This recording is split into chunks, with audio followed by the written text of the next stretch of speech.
Good morning, everyone, and welcome to American Scousers Morning Coffee or Tea with American Scouser. It is Reckless Friday, everybody. So it is time to be reckless again. The Reckless Friday crew is back. A lot to talk about. A lot on the injury front. Some good, some bad, some not too shabby. Kind of like a stuff. So, how are we doing, gentlemen? Still barely on the gravy train, John? Yeah, still barely on the gravy train. And let me just start this broadcast by issuing a formal apology on behalf of the American Scouser crew and myself as to jinxing Mo Salah yesterday. Okay, don't apologize on behalf of us. Apologize for yourself. We well, didn't do anything. I represent an organization here, Tim. So I gotta be very PR like, right? So yeah, apologies, people. I certainly said that Salah doesn't get injured, and lo and behold, he got injured yesterday. Granted, it might not be as bad, but still, it sucks. Yes, he kind of like walks out of it. He's smiling. I saw. So I don't know what that means. He's smiling maybe because he doesn't have to play attacking midfielder anymore too. So anything can happen. Anand, Yeah, what's happening? yeah. I gotta know. I'll do mine later. Good morning, guys. It's Reckless Friday, and I'm excited to be here today.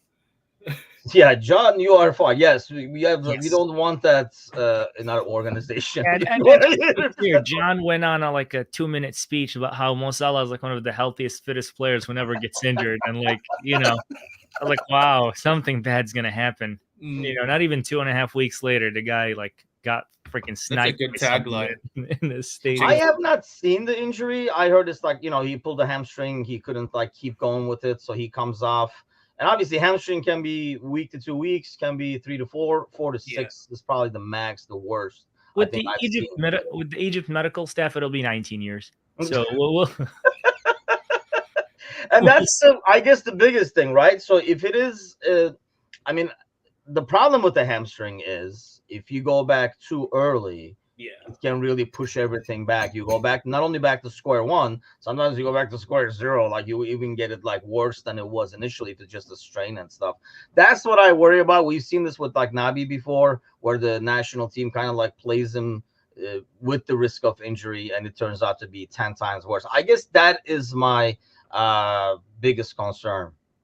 The Liverpool is sending their that's pretty like patronizing, isn't it? Like A we're bit like, you know extreme what? as Why well. don't we send you guys real doctors?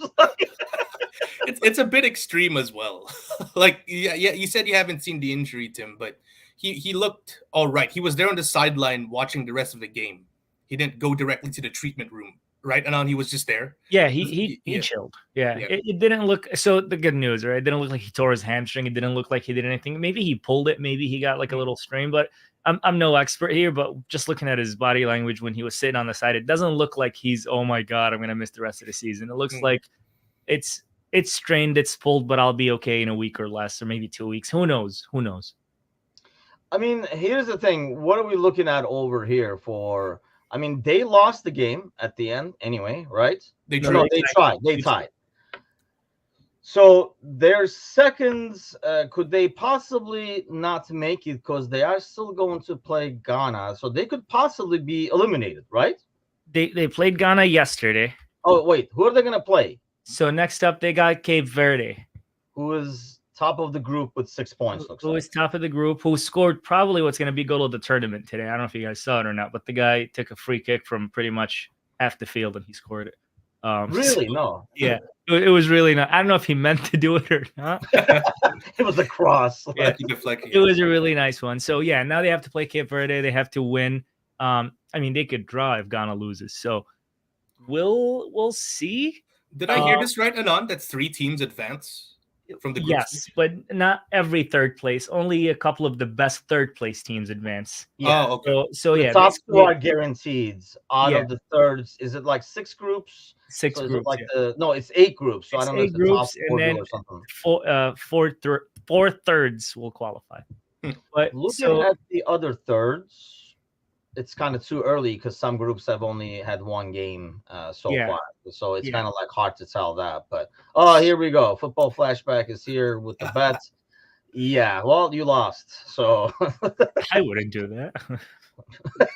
even put it Anand on- wouldn't put the money on that. I'd put it on, to be fair, over Darwin. So let's come to that, right? Like we're gonna talk about the Bournemouth game, obviously, and we'll do the pre-match on Sunday. But injury front news today from the press conference is the fact that, and I don't know, like it was presented as very positive, but I'm like, that's not as good. Robertson, Szoboszlai, and Trent could start team training next week, but sounds like neither would be. I mean, not sounds like, definitely none of them are available for Sunday.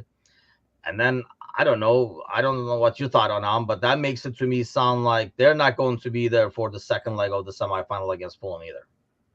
Yeah, and I think I'm okay with that. I think I'm okay with them not being in that game just because. Sorry. I'm sorry. Cersei, I can't be talking and typing here at the same time. Come on. I mean, he can barely talk. There's no way he's going to do two things at the same time. Yeah. So yeah, no, I'm okay with that. I'd go with a weaker team in that semifinal. Just go in there, protect that lead, get a goal, get two, and don't worry about going all out just because of the current injury crisis that we're going through. I don't want to risk these guys coming back for that game and then throwing everything out for the rest of the season. So I'm okay with that. Man, you make it sound like that semifinal is in the bag. I'm kind of worried about that with only a goal lead, John. Where are you with that? I mean, I was really hoping at least Trent would be there. So that's, Yeah, I'm more positive that at least one or two of those guys will be back by the semifinal, but I don't think it's at a starting capacity. I think they'd probably come off the bench, maybe a Szoboszlai, maybe a Trent. Sunday, I feel like it's going to be tough. Bournemouth away, informed striker, Dominic Solanke. We're missing a few guys. We probably start Bradley at the right back. That sounds like an area that they'd target, put in those crosses in. I'm nervous, actually. I'm actually more nervous for Sunday than I am the second half of that semifinal, honestly. Yeah, I mean, I guess the biggest difference, at least to me, is even if you lose points on Sunday, it's not, it's not final. Whereas the other one, you're out. And I think that's why I do worry about Sunday as well, but I normally worry. But I think the lack of, including midfield, right? I mean, who are we doing in midfield? Mac, Jones, Elliott, or Gakpo? Probably. Or do we try this Elliott at the right wing experiment again? Oh, God. No, please, no. And that's what I worry about, I guess. You know what? I'll use my jinx powers here. Klopp will start him at right wing. Good job. Yes. Yeah, there we go. Let's use your powers for the good. Allison's about to play up top. Keep in mind Bournemouth has got two of their wingers, their starters are also at AFCON who are the guys that are feeding Solanke. So yeah, that's fair. I'm not necessarily saying, oh no, we're saved, but I'm just saying they are going to be a weakened squad as well. Yeah, that's fair. I think that's true. I don't worry as much of Mo's absence. I'll be honest with you. I more worry about the midfields, like the depth in midfield, I guess I should say, and the fact that the back line, not having a right back, playing a right back as the left back, kind of an ordeal. That's what worries me. And that pitch does not really suit us very well. I don't know. Away games always worry me when we're not, it feels like that pitch is not wide enough for us, if that makes sense. I don't know if it's like the angle, but it just like reminds me of like Burnley away games. It's always tricky. At the same time, Tim, it could be, because I remember you mentioned this a lot, since we're missing a lot of people, the guys might lock in from the get-go. Like, if you guys remember the Bournemouth loss last year, the Forest loss, it's like we were playing with our food too much, and so it bit us in the ass. So maybe here, since like we're missing Mo, we're missing a few midfielders, maybe these guys might try and put it away early or something like that. Yeah, I think that's fair, because sometimes like losing a lot of people, makes that effect. Bournemouth is like 12th right now. One thing they do a lot of is let goals in. They're kind of like in top of the category for especially where they are in the league. But they can also score goals compared to everybody else on the bottom of the table for the most part. So it's going to be interesting to see how we defend and how they go at us. What are they going to be after, right? Because, if they're at home and going at us, I would be even more worried. Or are they just going to sit back and, see if we can break him down? Macca, Jones, Elliott would be my choice. I think Klopp picks Bradley as right back and Gomez as, I'm assuming that's a left back or a back. I don't know. I don't know what a BB is. I don't want to speculate, but How do you like that midfield there, Anan? Yeah, I mean, I don't mind it. I think it's good, but I do think he'll start Gakpo in the middle.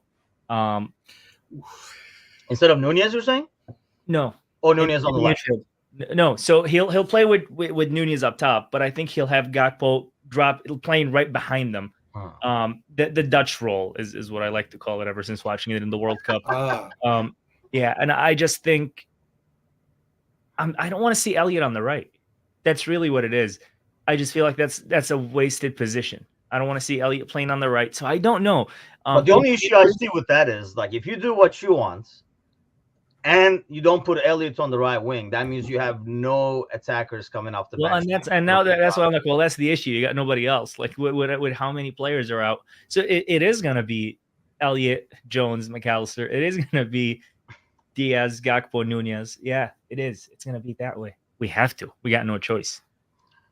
Do you guys put Jota out there, or do you guys save him for you guys put him on the Fulham game? Like, if he's going to start one game, John, between, the Bournemouth game and the Fulham game, which is a better game for Jota to start?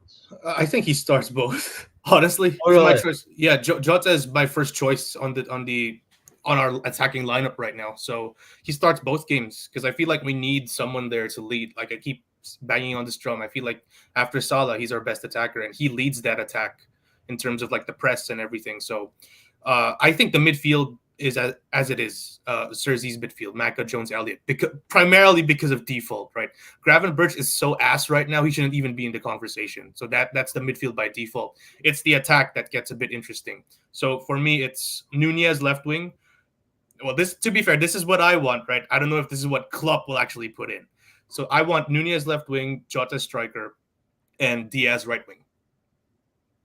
Okay. Yeah. I mean, it says barely on the gravy train. Based on that comments, Anan sounds like he's just jumped off the train. No. Time ago. Sounds like he's getting his mashed potatoes plain now. He's done with gravy. Like, fuck that. That's cool, dude. It happens. Sometimes we think the players that we like are the best in the world and the best midfielders ever, and we start going comparing. But hey, at least we don't insist on starting them even when they're out of form. Am I right? Am I right? Yes, exactly. I mean, listen, I got my apology here. It's the most sarcastic thing ever, by the way. But yeah, Gravenberch off the bench, I'm good with that, Serzi. I think that's maybe, especially if we're comfortable in the game, give him a couple of minutes, give him some time to kind of ease himself into it and grow to become the greatest midfielder ever, Curtis Jones. The best midfielder since Zinedine Zidane. So I hope that does happen. So we'll see. I don't know. I think if Gravenberch goes back to the beginning, right? Almost going back to being the player that was trying to fit in, coming off the bench, just doing the basics and stuff like that. That is when I thought we were more impressed with him. So do you think that's because he was playing more basic, or do you think because that was our expectations were pretty low because we're like, oh, he's new? I think a little bit of both. Plus, all the midfielders at the time were in form. Szoboszlai was in form, McAllister was in form, everybody was in form. So he was coming in just as a small piece in the puzzle, and everybody was gelling together. But then now he's trying too much. He's trying to prove himself. Plus, our midfielders, or maybe Dom, not really in form to complement anybody else doing something different. So that kind of makes us look even worse. I think when Dom picks up his form, when McAllister plays his natural position, when Endo's back, that'll help players like Szoboszlai, like Gravenberch, fit in a little better. And you know what? If he makes a mistake, he's going to have somebody to cover for him. He's going to have somebody else to do, the dirty work. But now he's trying too much. He's trying to take that extra move and that extra take on three players at the same time. Plus, there's nobody covering behind him, and there's nobody even expecting that. So they're like, oh, shit, now what? So, like I said last time, he's young. He's got plenty of time ahead of him. He just needs to take that pressure off himself. Before we take the pressure off of him, he needs to take it off of himself because he's trying way too hard, Curtis Jones. I think, yes. He reminds me of Curtis Jones 2 years ago. Yes. Where he is trying too hard. He's not playing within the system. He is diving into situations, and it becomes frustrating because now but that's like you can't win, right, with fans, because Yes. now when Curtis was doing that, everybody was bitching, and then when Curtis now maybe plays it more safer and keeps the ball, values possession, plays within the system. Now everybody's like, well, he's always passing. Like that's what they said to Henderson, right? He always passes it sideways and backwards and stuff. Same with the Genie. Nobody appreciated what Genie did when he was here until he left. So I don't know if Gravenberg almost tries to appeal to the fans. You should forget about the fans. You're never going to make the fans happy. Just do whatever the system asks you to do. And then when the results come, fans love everybody anyway. And I think that's like the biggest ordeal, which brings me to this. So let's talk about this. John, you sent this to me earlier this week because, some contributors send stuff to talk about before the shows. And some don't. So speaking of the other contributors. Some of us also don't run the Thiago fan club, so I completely got it on here.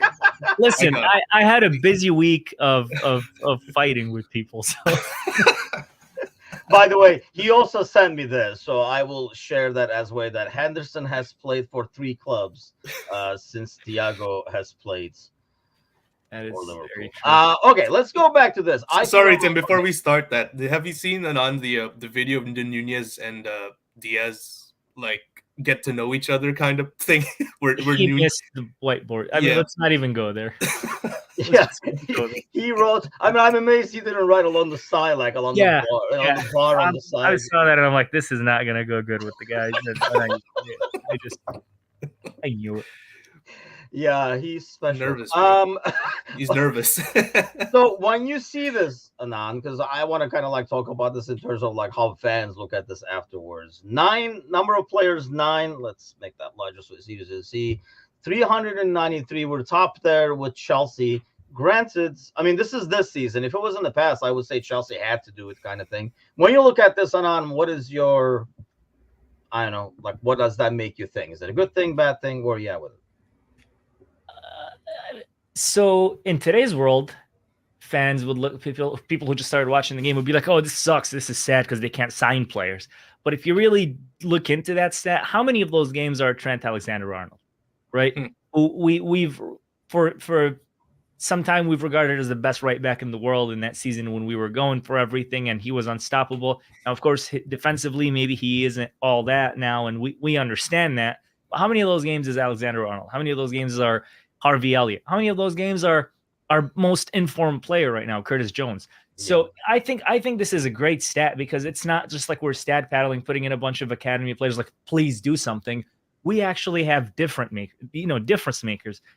The fact that Trent Alexander-Arnold is most of these games tells you he's not just an academy player. He's a gem. He's a superstar. So I think this is a great stat. Now, obviously, for some players like United, 615 total matches. But how many of those players are actually still in the team, are playing, and weren't just used to fill in random games because they have nobody playing? So I think this is a great stat, and I'm very proud of the club for using that academy level to improve the first team. This is amazing. Who does United have that starts regularly? Rashford? Yeah, Rashford. Is Garnacho counts, you think? Because this is the season, ultimately. I'm trying to think, like, who started that often that will be from their academy. I don't know, like, was Evans from their academy back in the day? Yeah, Johnny Evans and Phil Jones. You've got those, those guys that. But 615 is a lot, man. I don't even understand how that's that. I mean, Rashford on this Garnacho counts. I don't know who else. I can't Greenwood. Think of anybody. Does Shaw count? Well, Greenwood has been gone all year. No, they got Shaw from Southampton. Oh, right. Yeah. So I don't know, like, who else is there? That's that many. That's a lot of games for 7 players. So it's like regulars, mind you. And this is the 23-24 season. That's what the stat says. Premier League don't lie. Hey, man, I'm just happy. 615 matches in 23-24. What? No, I mean 7 players, so it has to be like regular starters, so that they all played. Maybe combined between the 7 players. Yeah, but I mean, still. Yeah. Otherwise, we're at like 390. So let's see. Let's. Oh, you look at Brighton. They're 5. McTominay. Who? Scott McTominay. Oh, okay. He's playing some time. Phil Jones, but he's not even Phil Jones not there anymore, is he? Yeah. No, he's not. Evans could be Evans. counting was one, I think, because they are like from his older days. I think he does probably count as a old academy player. I know that there's that young kid, the Tunisian Hannibal. Yeah. Hannibal Mejbri. Yeah, I mean, I guess here's the thing, even if they come in for like 2 minutes or whatever at the end of the day, it counts. That counts as match play. So, John, where are you at with that? 9 players who played 390 games, which, honestly, going back to what Anand was saying, since you count 3 guys that are putting in a lot of games, that kind of like makes it sound like the other 6 are showing up occasionally here and there. Yeah, I think it's a nice framework to follow, especially with how the Premier League now is supposedly cracking down on financial fair play, right? We hope. Long may it continue. And I might have jinxed that shit. I'm sorry. But yeah, poor guy can't say anything on the show. Right. I can't say anything on this damn show anymore. Fucking. But yeah, if they are really going to be cracking down on FFP, clubs are going to have to rely on their academy even more so. And since we're already doing it, right, since we're already producing these decent players, it's not going to be a shock in the system for us too much. So, like, we've seen Bradley play a little bit. We've seen the young kid Scan Leon and what's his name? Sorry, the right winger Cade Gordon play, and they're pretty decent. So we do have some players coming in that look. I wouldn't say they look 100% the part, but they've got makings of players who could look the part. So I'm glad that we're taking this path. I don't want to sound corny here, but the honest route, right? We're trying to build up these players from the ground up to eventually get into the team, not relying too much on signings, because like I said, if the Premier League does capitalize on this FFP thing, on financial fair play, on all that stuff, we're going to have to rely on it even more. So it's a good framework to have. It's a good habit to have with the club. Yeah, guys, see the breaking news? Yeah. All Liverpool Academy players injured. Thanks, John. Right. All of them got injured. All of them got injured. Connor Bradley breaks leg. I go back to what Anand is saying. I think, you look at this. The moment I saw this, I don't know, maybe it's like the cynic jackass in me, but I look at this and I'm like, this is great. Everybody is like, this is so great now. But when things go south, they're like, well, we're playing kids out there. So, like when everything is going good, like people are like, Liverpool spent 13 million on this guy, 40 million on this guy. And look at this club. They spent 80 million on this guy, right? When things go bad for 2 games, everybody's like, they go out and spend the money and buy the players. And we don't. It's like, that's why you're never going to make certain fans happy. You just do you and what you think your game plan is and not adjust it to the fans' wants. And I think, while it can get frustrating at times where we see a need and we feel like, something it should be addressed, in the grand scheme of things, they're doing a mighty good job of running it anyway. Yeah. And that's why I go back to saying in today's world, this is like, oh no, they're not buying players. They're using the academy because, most of the time academies were used just to fill in when the team is desperate because everybody's injured. Yeah. Right now, we're relying heavily on our right backs in the academy. One of our best midfielders is from the academy. One of our other best midfielders, and Elliott, is from the academy. So we're relying heavily on that academy. We're using Kwanzaa as our center back, and we're not buying one in January, and another academy player. So, listen, I know to the modern fan, this isn't it, but to a club that like Liverpool, that's, got a good academy, that's got a manager that sees the eye in those players and sees what he can make out of those players, I think it's great, and I don't mind it whatsoever. So this says FFP is supposedly cracking down. FSGR people have disappeared. FSGR people have disappeared because we're top of the league. So they're just waiting in the background because those people are nowhere to be found when we're winning. The moment there's 2 poor results, they're almost happy. And that's the thing that pisses me off about, like, I mean, you can not like FSG, that's okay and stuff, but some of these FSGR people, that's what pisses me off about them is they celebrate with us now when we're winning, and they will celebrate again when we're not winning, because then they can kind of like feed their agenda of FSG out that way. It's a win-win situation for them. Yes. Liverpool's doing well, woohoo. Liverpool's not doing well, woohoo. Hello. Yes. Yeah. Mr. Woohoo.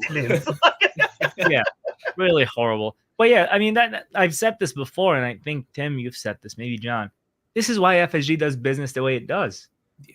To avoid being looked into 3 and 4 and 5 years later, saying, "Oh, you did this, you did that. Now we're going to deduct this." And I hope people now can understand that. Yeah, they don't care about soccer. Yeah, but they're good business people. They know how to do business. They know how to keep the books balanced. They know how to keep a company running. Look at the Boston Red Sox. You know, it's not like they're running some really shitty franchises. The Boston Red Sox, one of the best baseball franchises in the world, and I don't know much about baseball. So they know how to run a business. So you can't come at these people because they didn't sign a midfielder for $700 million. Now, listen, they went crazy for Caicedo. Aren't we thankful we didn't sign him? Sometimes putting that kind of stupid money is never the best solution. And that was proof of that. So, look, I'm not a big fan. I'm like, oh my God, I love FSG. But I don't hate them. And I'm not FSG out because look at the club. It's running. It's doing well. It's succeeding. And most importantly, we're not afraid, oh my God, what if they look into us? Yes. That's never a debate. Yeah. No, that's a huge, I mean, yeah, I totally agree. And I found myself over time being extremely FSG in purely due to people FSG out. Otherwise, just like any other ownership, you just kind of look at what they do. You're like, I like that one. I don't like that one. I mean, there's no way you should be able to agree with every decision and disagree with every decision. But like I say, some of these decisions get curved. And that's why the moment I saw that stat, I was like, this is a perfect one for people like that. Because now they can say, look, we play our own young guys, blah, blah, blah. We don't spend oil money like City.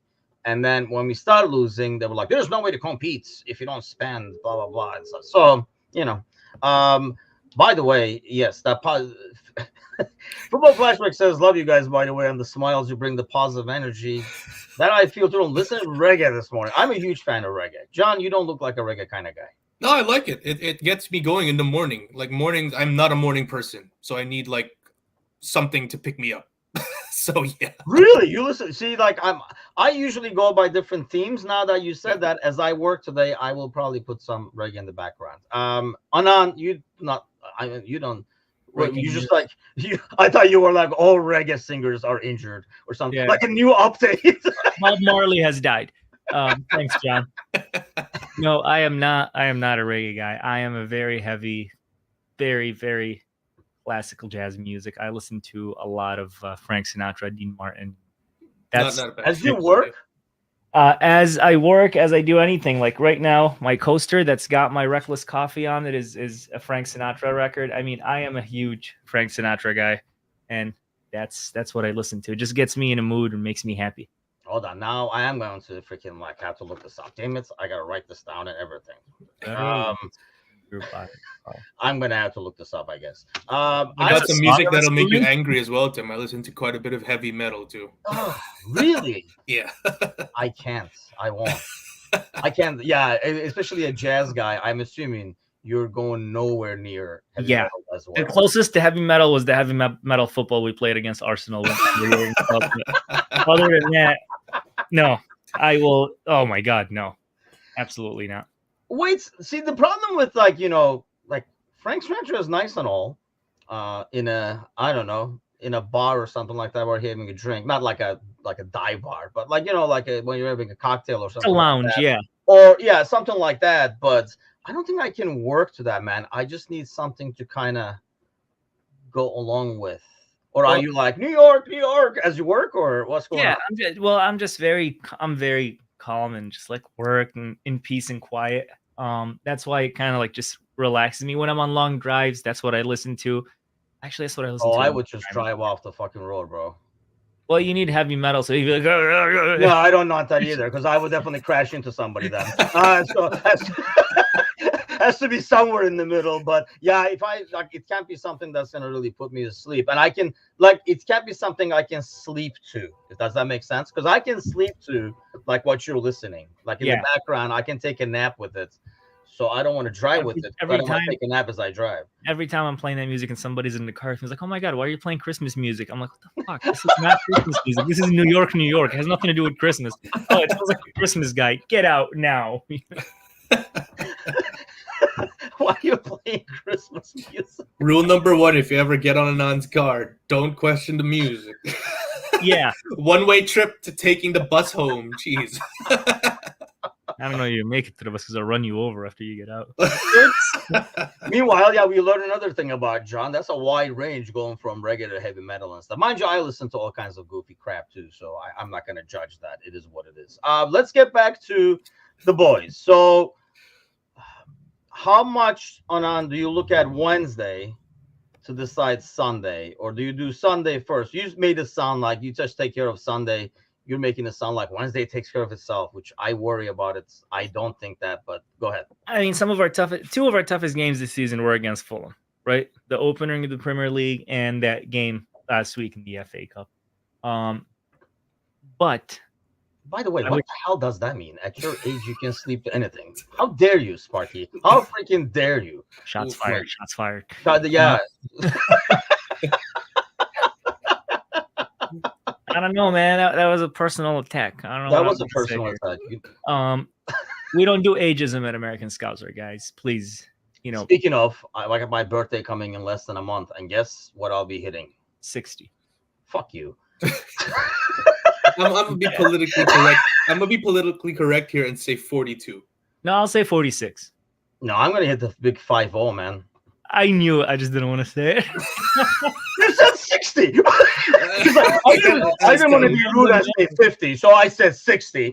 Yes, because I wanted to see your reaction, and then I knew it would be 50. I'm like, okay, how he reacts to 60 is what I'll say next. He's like, fuck it. I was like, 32. Yeah, I can't say 60 because I can't say 60 because I'm already on a tight leash here by jinxing everyone, so I didn't want to take a chance on that. Yeah, we want the guy to make it to his 50th, John. So let's not say anything. Then even wish him a shitty birthday, dude. Yeah, I wish you a shitty birthday, Tim. Hope you have the worst day of your life, man. Seriously. Now we're gonna see on the news: Turkish man wins $1 billion lottery. Oh boy, now we got the generational wealth. Now we got Saudi money. Yeah, we got Saudi money. Yes, Sir Z, that's exactly where I was going with that. The 3 points on Sunday matter more to me than the Wednesday game because I still think the Wednesday game will take care of itself.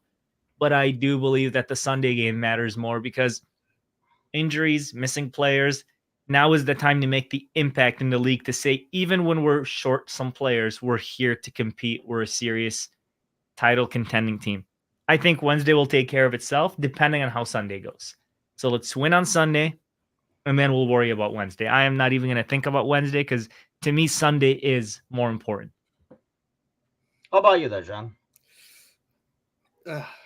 It's tough for me because, I think Sunday is going to be tougher, but Wednesday I think is more important because you don't get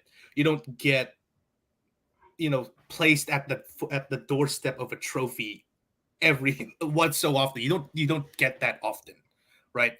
I know it's just the League Cup, but obviously Liverpool 2.0, all that, we want to start at this era, very well. Right. We want to. I'm not saying we will, just to remove the risk of jinx. Right. I'm not saying we will. Right. But you always want to.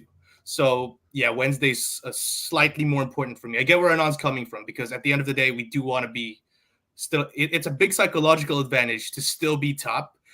Considering everything we know and considering who's going to be chasing us, it's a big psychological advantage. But I think a bigger psychological advantage would be winning a trophy as well. Remember that run we went after winning the League Cup a few years ago?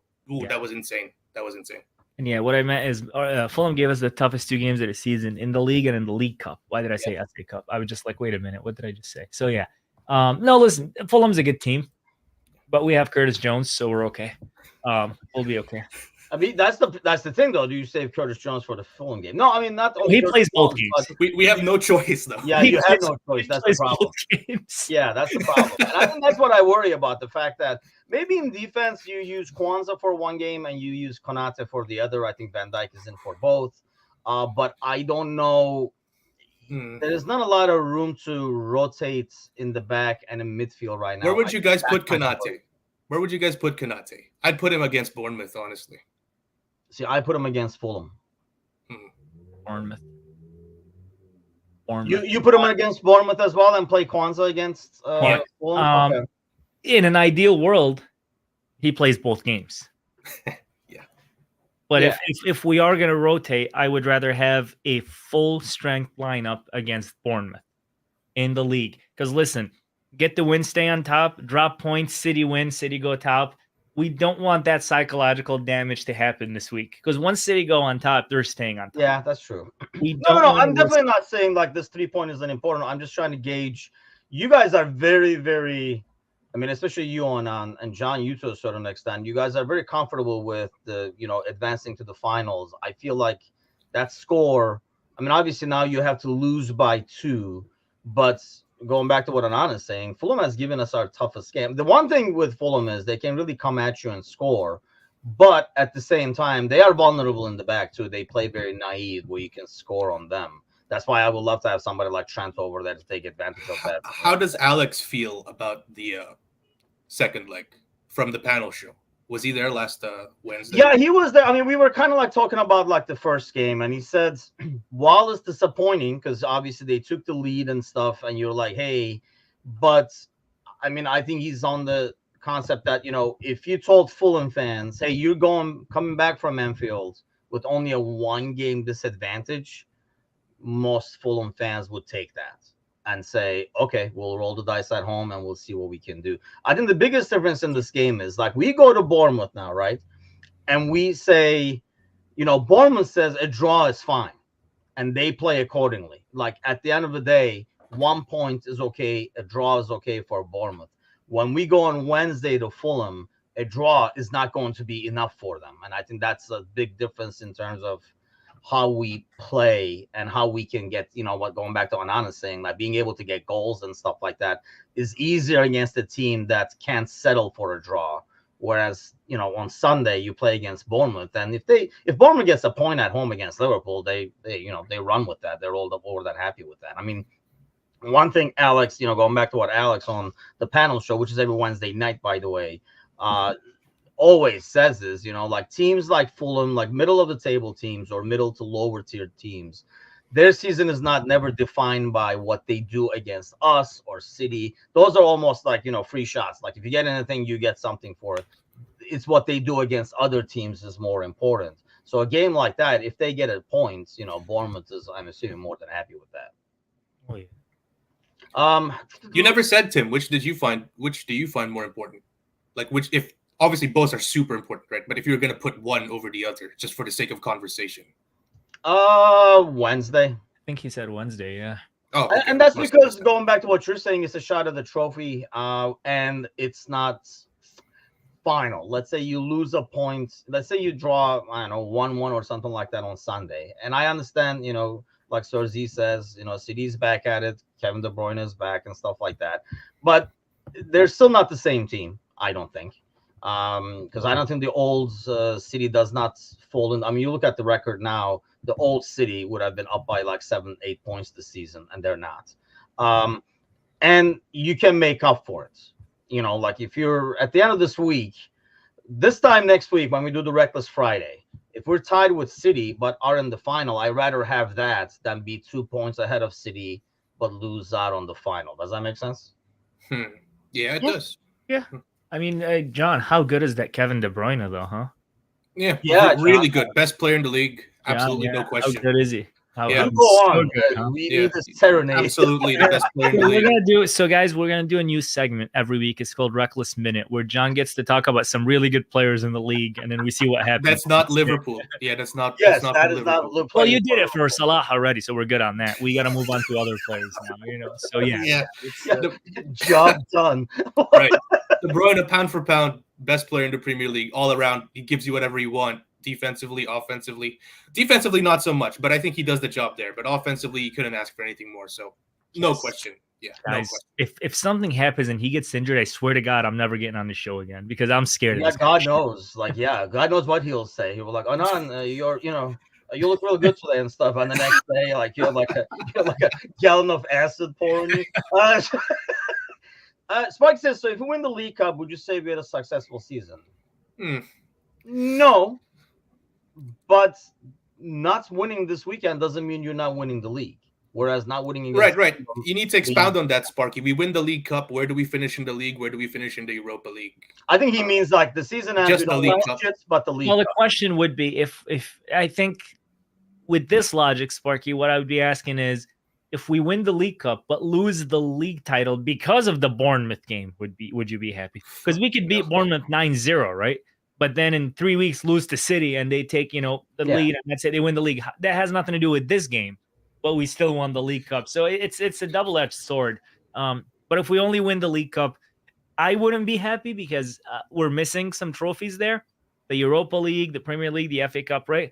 But also in the beginning of the season, we said this is a rebuilding season to see how it goes, Maybe some people won't be as disappointed as others. I'd actually be content. Like I wouldn't be overjoyed. I'd just be here. All right, it's a good starting point. We're losing the League Cup. See, I know, right? Damn it. I think no, now we would be disappointed. I mean, see, like I don't understand that logic here. It's not like if we win Sunday, we win the league, and if we don't win Sunday, we lose the league. That's not the case. But if you lose Wednesday, or if you lose by 2, I'm assuming if you lose and you're out of it, you lose by 2, you're out of the League Cup. That's a definite. That's a given. You are not winning that League Cup anymore. Whereas not winning this weekend doesn't necessarily mean you're not winning the title. And you can't go back and just, like Anand is saying, put it only on the Bournemouth game where you lost points at Luton Town and shit too. So it's not, you can't go off of that. I'm just looking at this week by itself. But going back to what Sparky's saying, that does give me a question to ask you guys. I think before the season started, right, Anand? So John said he would be content, but before the season started, I think we're saying we wouldn't be content because of the situation we're in now. If I told you before the season started, new midfield and stuff like that, we win a trophy, it's a League Cup this year, have a good season, but the midfield is really promising for the future, would you have taken it? I feel like now we're not taking it because of where we're at, and we didn't really expect it to be where we're at. I didn't. I didn't either. And that was the debate preseason. What would be happy with? We're like, hey, top 4, maybe if we win Europa League, get us in the Champions League, we're good. So, like I said, some people will be very content with it. Now, of course, obviously, we're Liverpool. We don't want to be just content with a League Cup. But with the way this offseason was shaping, 2 midfielders leave in 48 hours. We get 2 new midfielders, and then a third comes in before the window closes. This wasn't shaping up to be a season where you fight for all titles. This was supposed to be a season where we try to rebuild the team so we can go on with the future because all our midfielders are young, so on and so forth. So it's I guess it's an attitude thing. It's a mentality thing. Yes, we should be winning everything, but where the season started, did we expect to be here right now fighting for every single title? The answer is no. The honest answer is no.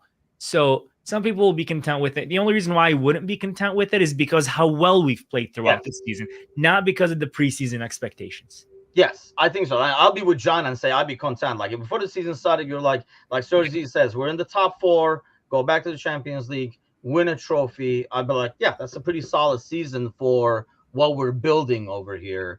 But now, based on and honestly, part of that goes back to how the teams around us have done as well. Let's face it, under a normal season, City's probably, that's why I feel like City is not the same. But then Tim, when do we consider City's? Why do we consider City's past few seasons normal?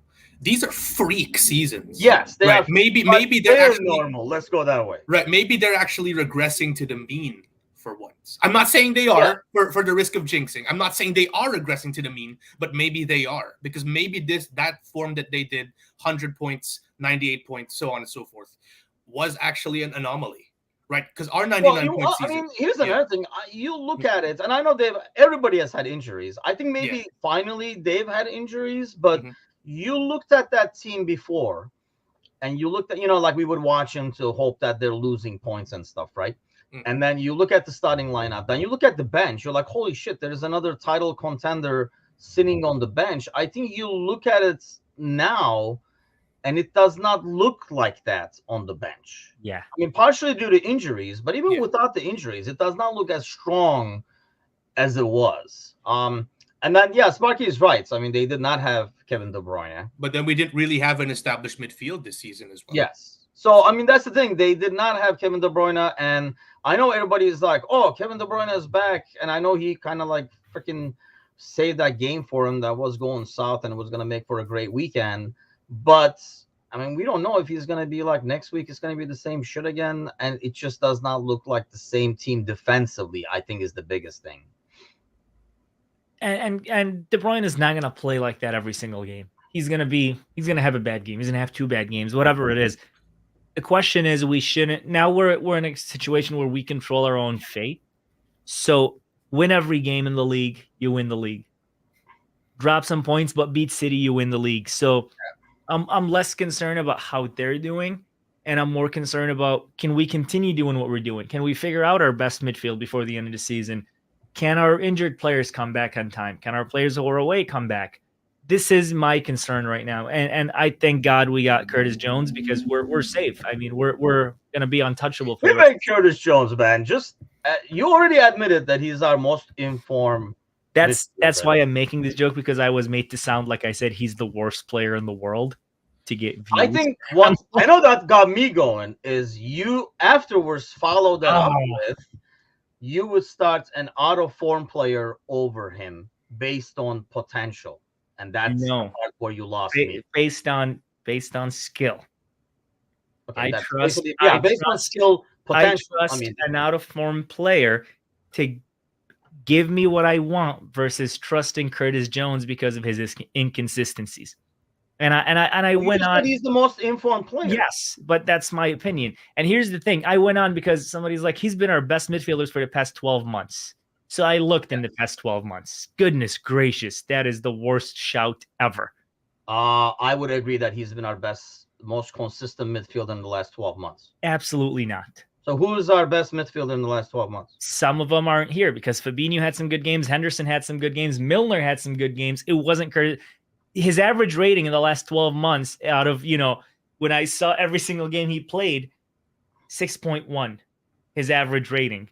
If you take every game and look at his rating per match, his average is 6.1. And I'm not going to go by ratings, okay? Yeah, I was going to say, those ratings are so I won't go by ratings. I'm just going to go by, we shouldn't exaggerate and make him seem like he's the greatest thing to happen since sliced bread. So you're saying over the last 12 months, Henderson was our best midfielder? No. I'm saying a lot of those players had good performances where there wasn't a standout player.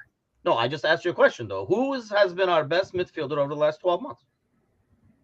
They're all shit. I mean, we haven't really. No, you just don't want to say Jones is the problem. No. We hadn't had a guy that turns up. Jones didn't have that many games, so he didn't play as much as Henderson, didn't play as much as Fabinho, didn't play as much as Milner, so I can't pick him. He didn't play as much as these guys. He did. John, who has been our best midfielder in the last 12 months? Gravenberch. And now he's injured for 12 years. Y'all going at it here, so I thought I'd break the tension. Gravenberch. Good afternoon, American Scouser. City would play Kevin De Bruyne about the best informed midfielder, so why wouldn't we? I mean, here's why we wouldn't. We don't have Kevin De Bruyne. And we don't have a player like Kevin De Bruyne. So here's the question. Would Curtis Jones start for Manchester City? No, because they don't play the same way we do. Okay. That's not fair to ask, I don't think. Okay, I was just wondering. Like, would Grealish start for Liverpool right now? I mean, that left side, Tim, is pretty inconsistent. Not okay. Like, defensively he wouldn't. So that's what I mean. That's why I don't think you can take a guy from there and put him over here and say he wouldn't play. Yeah. You know what I mean? That's why I don't think so. But Kevin De Bruyne, okay, the Kevin De Bruyne example, I would put it along the same lines as Mo. You would still start an out of form Mo because of everything else he does. Yes. And all the attention he gets. So 100%. I don't think you would consider, I don't think it's fair to say, oh, Kevin De Bruyne would start. An out of form Kevin De Bruyne would start. We don't have somebody like that in midfield. Like, I don't put Szoboszlai and Kevin De Bruyne on the same freaking level. Not yet. Yeah, exactly. You know, maybe down the road. But that's why my point. Mo, an out of form Mo, yes, I would start over an informed Van Doek. Absolutely. I get that. We started. I don't think we have a midfielder where you say, I would start him even when he's out of form over anybody else. I just don't think we have that player in midfield. So this might be my bias for Szoboszlai because I know how good he is, but I would start an out of form Szoboszlai. But this is just pure bias, not fact, nothing. It's just pure like bias. John starting Gravenberg, basically. Yeah, exactly. It's pure bias, and we've started an out of form Mane for like 2 months straight until he got his shit together because we know what he can produce. So yeah, I'm good with that. You're American Scouser. Here we go. I would like to apologize to Curtis Jones, the greatest midfielder ever since the rebirth of football. There was Maradona, there was Pelé, but then there's Curtis Jones. Magician. So, Curtis Jones.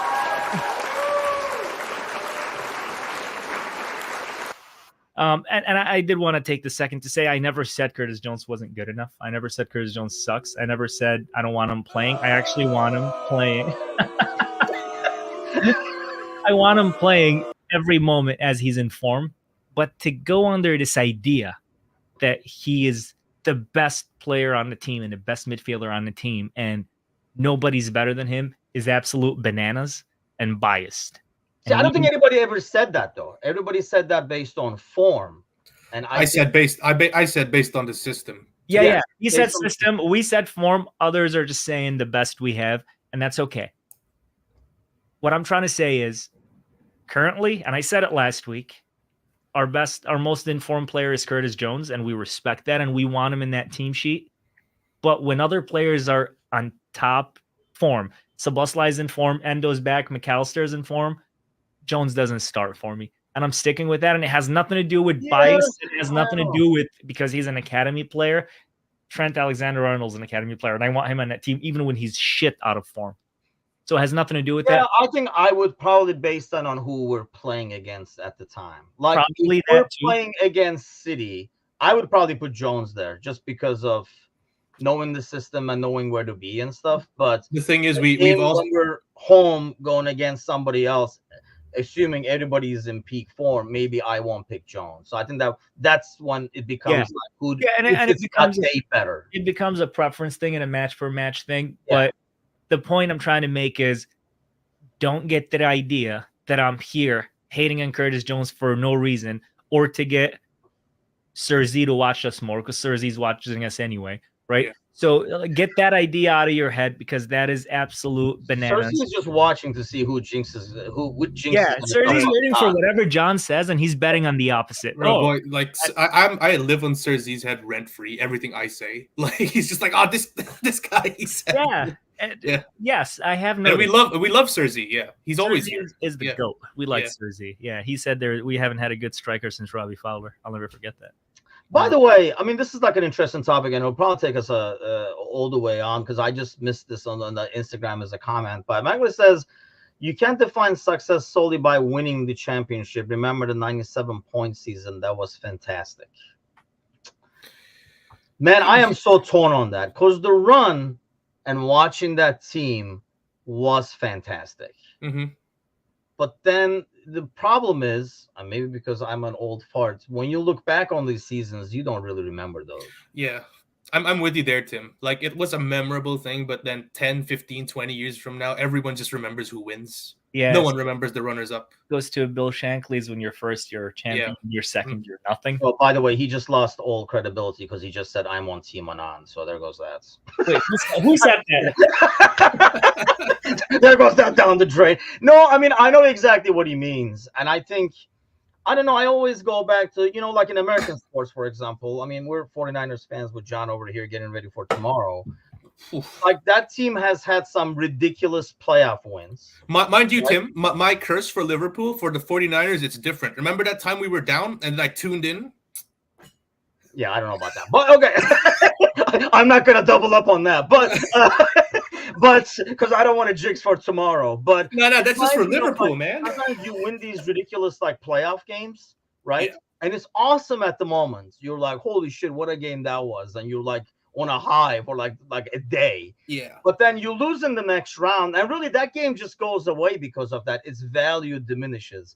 And as much as it was fun to watch that team, like when they were like winning back and forth, the weeks were intense, the win, and it was so exciting. But then when you look back afterwards, I think during it is great. But I think when you look back now, it's like it seems like missed opportunities. Maybe I don't know. It just Yeah, doesn't have yeah. the same I think, impact. yeah, I think like to make an American sports reference, the Warriors of 15-16 won 73 freaking regular season games. Yeah, That's the best regular seasons ever. But they freaking choked it in the finals. No And one cares about 73. Everybody just remembers that 3-1 lead. It Yeah, became, everyone, it exactly. became a meme. You Yeah. know, you're gonna Warrior this. You're gonna Golden State this. Yeah. Yeah. Yeah. By the way, segue guys, just saying rest in peace to the Warriors assistant coach Dejan Milojevic, who died because of a tragic heart attack. He's been was so he an big. assistant coach? He Yep. was an assistant Oh, I coach. did not realize that. Yeah, he helps with the big men, and he's really been instrumental for the likes of Looney and Jackson Davis this year. So rest in peace, my guy. He's been so helpful for us.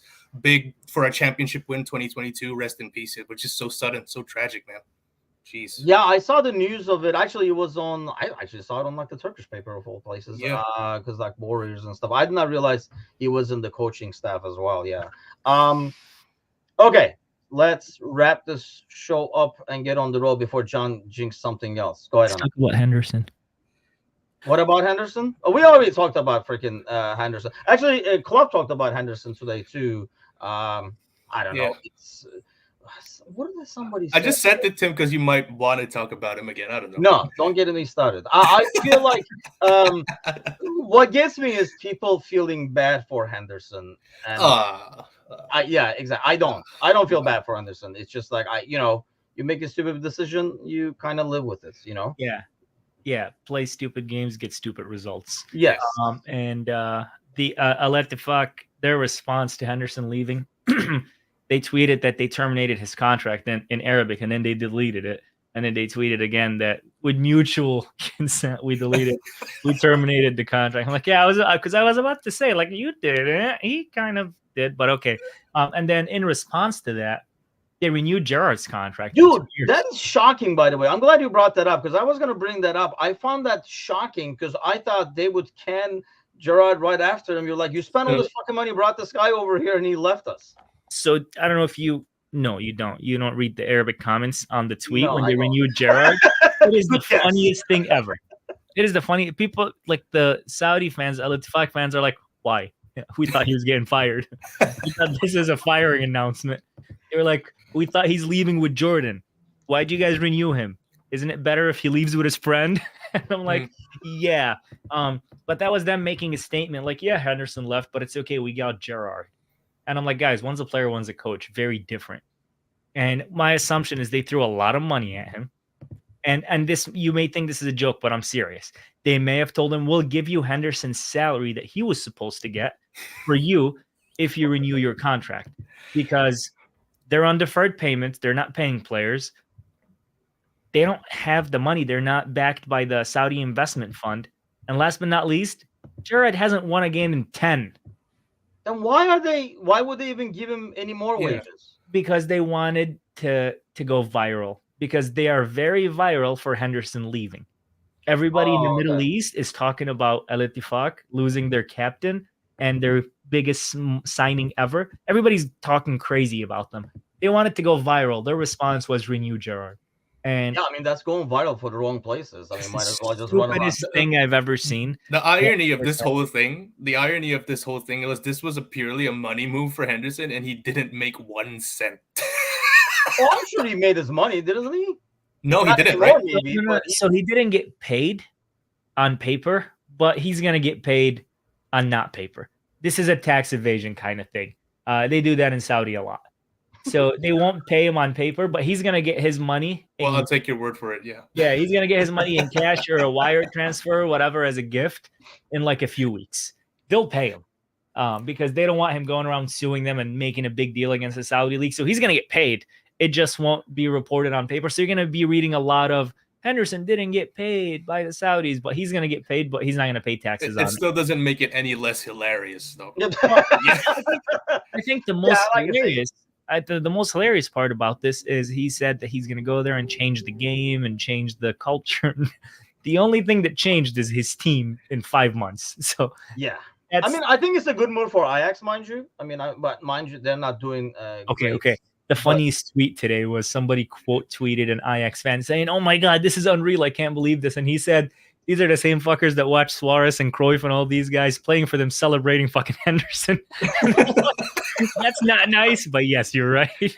But I think that team needed it's a good fit for Ajax, who lost and never replaced Tadic, who plays for Fenerbahce now. You can kind of see what he does on the pitch as like a leader. I don't think they just had that anymore. So like I say, I loved Henderson. He was my favorite player. But then that changed rapidly. So yeah, don't bring Henderson. We'll go for another 3 hours over here. Okay. See, if you had sent the link earlier, then we would have talked about it earlier. Okay. Prediction time on our way out.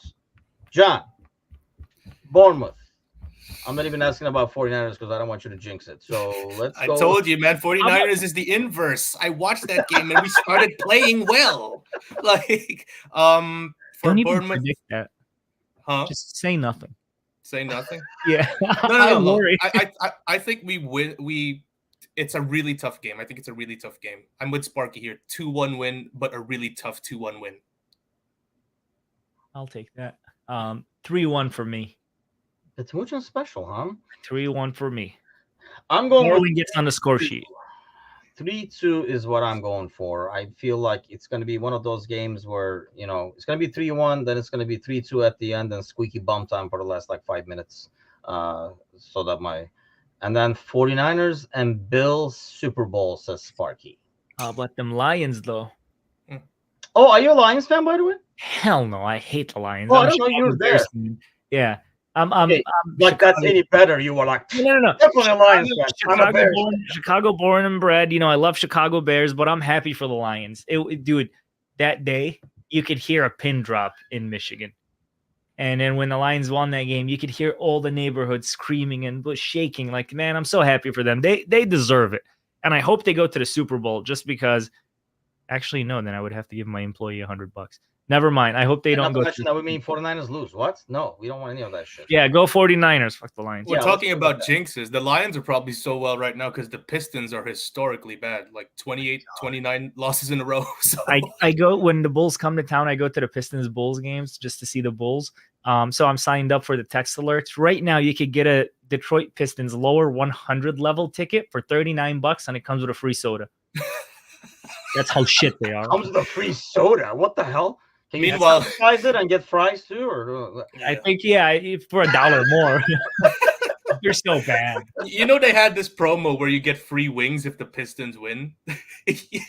Well, nobody's getting wings. Yeah, usually they do that when they score so many points. And right, in Chicago, you get a Big Mac at 100 points. You get a donut or a bagel or a freaking muffin. If the race happens in Detroit, is if we win, you get everything. Haha, good luck. God, probably because at the beginning of the season, John thought Pistons were going to have a great season. Oh, come on, man. Even I'm not that powerful. Even I'm not that powerful, Tim. Come on. Well, we'll be back Sunday for the pre-match as soon as the lineup comes up. So do join us then. And then hopefully in the post-match, we'll be talking about yet another Liverpool win. We'll get the 3 points everybody wants and then get ready for the Fulham game that I also want. And then we'll go from there. Have a great Friday. Enjoy your weekend. Until it's stress time on Sunday. We'll see you guys then. Take care.